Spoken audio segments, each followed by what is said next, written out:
ओम शांति। 25 दिसंबर 2025। आज की अनमोल मधुर महावाक्य।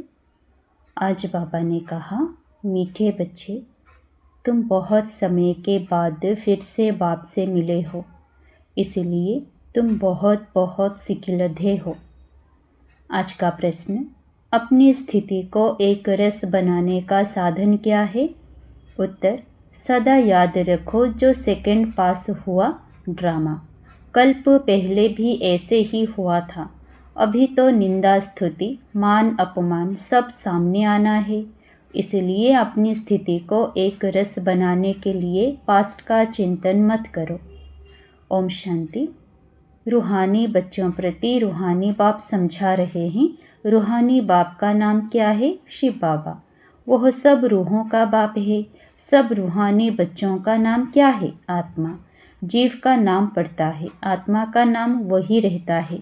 यह भी बच्चे जानते हैं। सत्य संग ढेर हैं।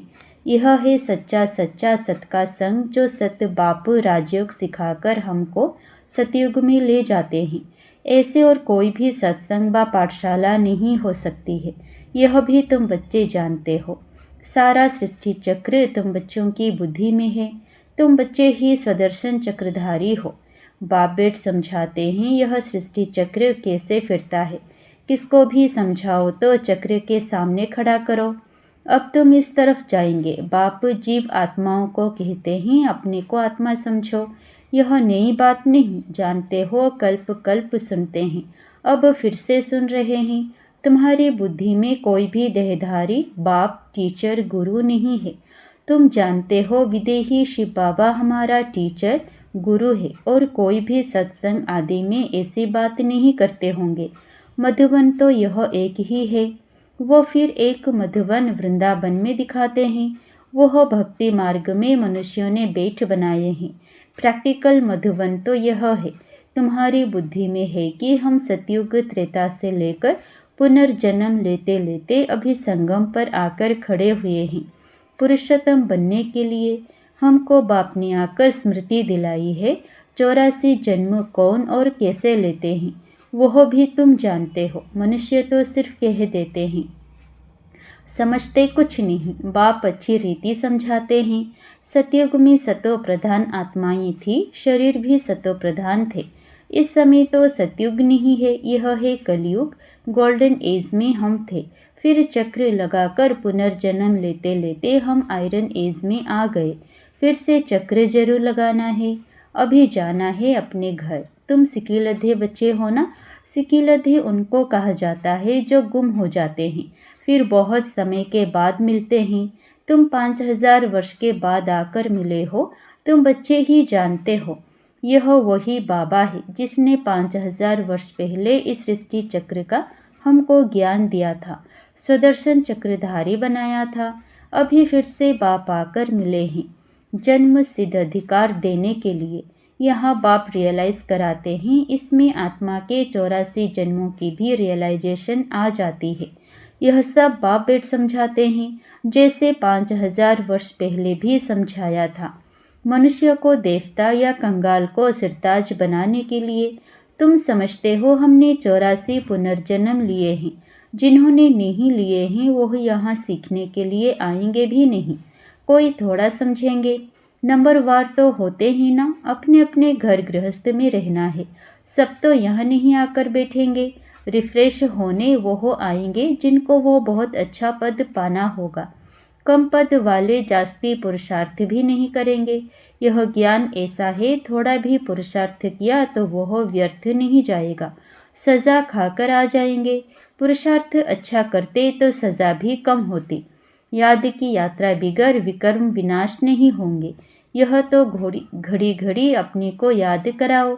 कोई भी मनुष्य मिले पहले तो उनको यह समझाना है, अपने को आत्मा समझो। यह नाम तो पीछे शरीर पर मिले हैं। किसी को बुलाएंगे शरीर के नाम पर। इस संगम पर ही बेहद का बाप रूहानी बच्चों को बुलाते हैं। तुम कहेंगे रूहानी बाप आया है, बाप कहेंगे रूहानी बच्चे। पहले रूह फिर बच्चों का नाम लेते हैं। रूहानी बच्चों, तुम समझते हो रूहानी बाप क्या समझाते हैं? तुम्हारी बुद्धि जानती है। शिव बाबा इस भागीरथ पर विराजमान है, हमको वही सहज राजयोग सिखा रहे हैं और कोई मनुष्य मात्र नहीं जिसमें बाप आकर राजयोग सिखाए। वह बाप आते ही हैं पुरुषोत्तम संगम युग पर, और कोई भी मनुष्य कभी ऐसे कह ना सके, समझा ना सके। यह भी तुम जानते हो, यह शिक्षा कोई इस बाप की नहीं। इनको तो यह मालूम नहीं था कि कलयुग खत्म हो सतयुग आना है।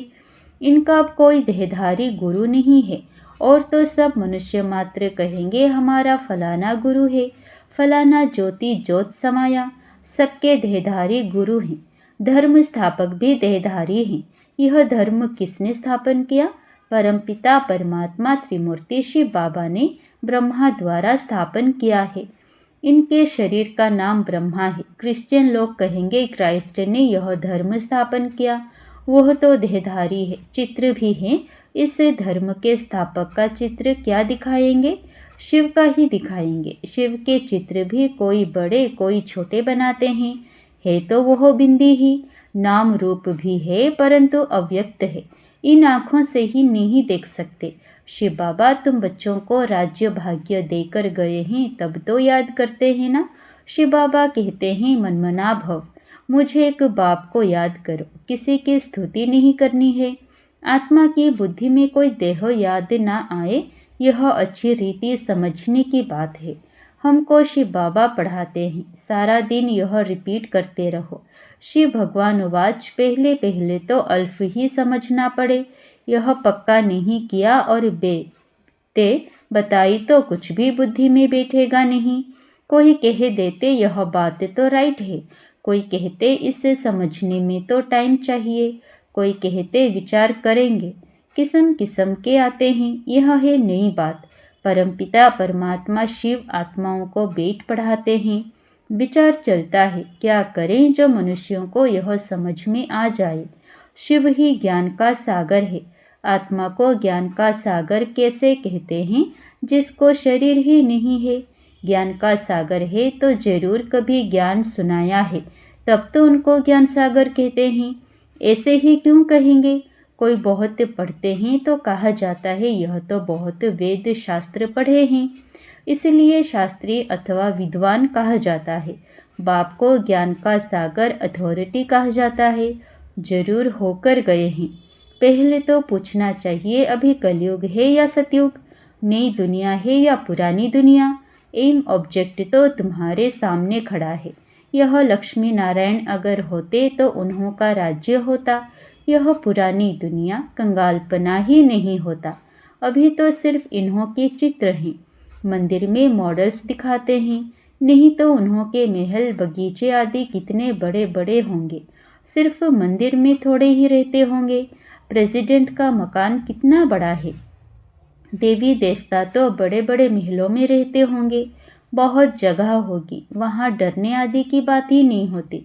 सदैव फुलवाड़ी रहती है, कांटे होते ही नहीं। वह है ही बगीचा, वहाँ तो लकड़ियाँ आदि जलाते नहीं होंगे।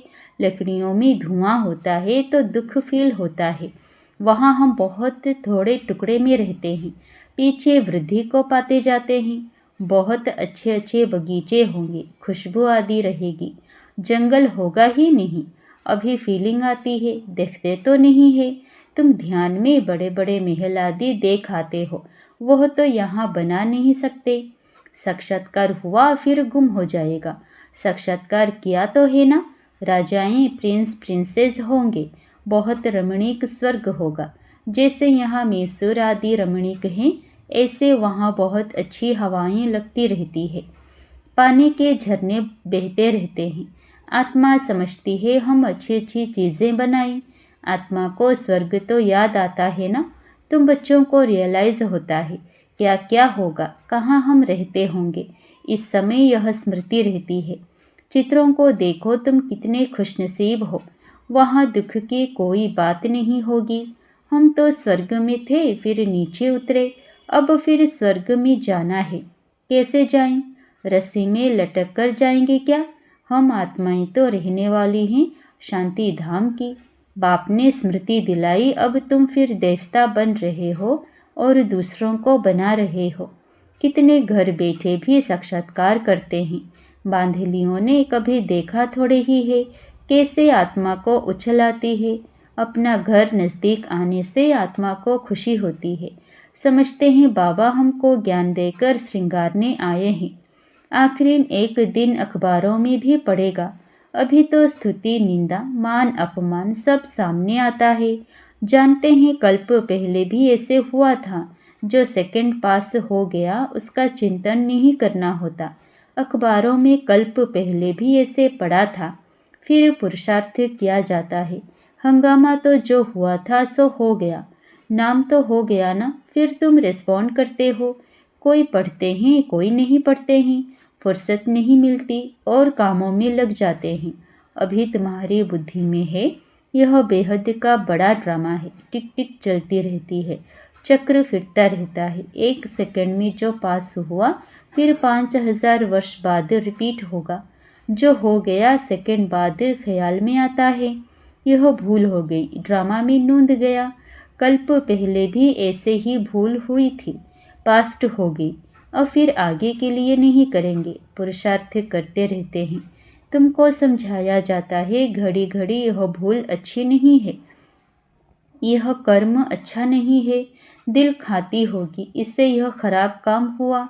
बाप समझाने देते हैं ऐसे नहीं करो, किसी को दुख होगा। मना की जाती है, बाप बतला देते हैं यह काम नहीं करना। बिगर पूछे चीज़ उठाया उसको चोरी कहा जाता है। ऐसे काम मत करो, कड़वा मत बोलो। आजकल दुनिया देखो कैसी है। कोई नौकर पर गुस्सा किया तो वह भी दुश्मनी करने लग पड़ते हैं। वहाँ तो शेर बकरी आपस में क्षीरखंड रहते हैं। लून पानी और क्षीरखंड। सतयुग में सब मनुष्य आत्माएं आपस में क्षीरखंड रहती हैं और इस रावण की दुनिया में सब मनुष्य लून पानी हैं। बाप बच्चा भी लून पानी। काम महाशत्रु है ना। काम कटारी चलाए एक दो को दुख देते हैं। यह सारी दुनिया लून पानी है। सतयुगी दुनिया क्षीरखंड है। इन बातों से दुनिया क्या जाने। मनुष्य तो स्वर्ग को लाखों वर्ष कह देते हैं तो कोई बात बुद्धि में आ ना सके। जो देवताएं थे उन्हों को ही स्मृति में आता है।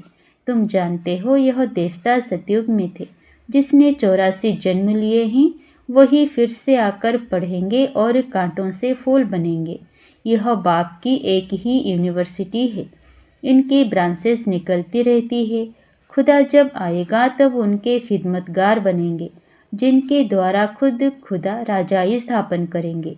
तुम समझते हो हम खुदा के खिदमतगार हैं। वह जिस्मानी खिदमत करते हैं, यह रूहानी। बाबा हम आत्माओं को रूहानी सर्विस सिखला रहे हैं क्योंकि रूह ही तमो प्रधान बन गई है। फिर बाबा सतो प्रधान बना रहे हैं। बाबा कहते हैं मामेकम याद करो तो विक्रम विनाश होंगे। यह योग अग्नि है। भारत का प्राचीन योग गाया हुआ है ना। आर्टिफिशियल योग तो बहुत हो गए हैं। इसीलिए बाबा कहते हैं याद की यात्रा कहना ठीक है। शिव बाबा को याद करते करते तुम शिवपुरी में चले जाएंगे। वह है शिवपुरी, वह विष्णुपुरी। यह रावणपुरी। विष्णुपुरी के पीछे है रामपुरी। सूर्यवंशी के बाद चंद्रवंशी है। यह तो कॉमन बात है। आधा कल्प सतयुग त्रेता, आधा कल्प द्वापर कलयुग। अभी तुम संगम पर हो, यह भी सिर्फ तुम जानते हो। जो अच्छी रीति धारणा करते हैं वह दूसरे को भी समझाते हैं। हम पुरुषोत्तम संगम युग पर हैं।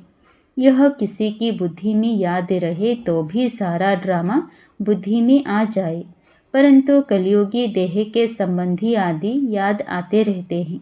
बाप कहते हैं तुमको याद करना है एक बाप को। सर्व का सद्गति दाता राजयोग सिखलाने वाला एक ही है। इसलिए बाबा ने समझाया है शिव बाबा की ही जयंती है जो सारी दुनिया को पलटाते हैं।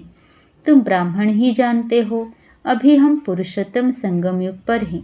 जो ब्राह्मण हैं उनको ही रचयिता और रचना का ज्ञान बुद्धि में है। अच्छा, मीठे मीठे सिकिलधे बच्चों प्रति माता पिता बाप दादा का याद प्यार और गुड मॉर्निंग। रूहानी बाप की रूहानी बच्चों को नमस्ते। धारणा के लिए मुख्य सार। पहला, कोई भी ऐसा कर्म नहीं करना है जिससे किसी को दुख हो। कड़वे बोल नहीं बोलने हैं। बहुत बहुत क्षीरखंड होकर रहना है। दूसरा, किसी भी देहधारी की स्तुति नहीं करनी है। बुद्धि में रहे हमको शिव बाबा पढ़ाते हैं, उस एक की ही महिमा करनी है। रूहानी खिदमतगार बनना है। वरदान, शुद्ध संकल्प के व्रत व दृढ़ता द्वारा वृत्ति का परिवर्तन करने वाले दिल तख्त नशीन भव। बाप दादा का दिल तख्त इतना प्योर है जो इस तख्त पर सदा प्योर आत्माएं ही बैठ सकती हैं। जिनके संकल्प में भी अपवित्रता या अमर्यादा आ जाती है, वो तख्त नशीन के बजाय गिरती कला में नीचे आ जाते हैं। इसलिए पहले शुद्ध संकल्प के व्रत द्वारा अपनी वृत्ति का परिवर्तन करो। वृत्ति परिवर्तन से भविष्य जीवन रूपी सृष्टि बदल जाएगी। शुद्ध संकल्प व दृढ़ संकल्प के व्रत का प्रत्यक्ष फल है ही सदा काल के लिए बाप दादा का दिल तख्त। स्लोगन, जहाँ सर्व शक्तियाँ साथ हैं वहाँ निर्विघ्न सफलता है ही। अव्यक्त इशारे, अब संपन्न व कर्मातीत बनने की धुन लगाओ। अंतवाहक स्थिति अर्थात कर्म बंधन मुक्त कर्मातीत स्थिति का वाहन अर्थात अंतिम वाहन, जिस द्वारा ही सेकंड में साथ में उड़ेंगे। इसके लिए सर्व हदों से पार बेहद स्वरूप में बेहद के सेवाधारी, सर्व हदों के ऊपर विजय प्राप्त करने वाले विजय रत्न बनो, तब ही अंतिम कर्मातीत स्वरूप के अनुभवी स्वरूप बनेंगे। अच्छा, ओम शांति।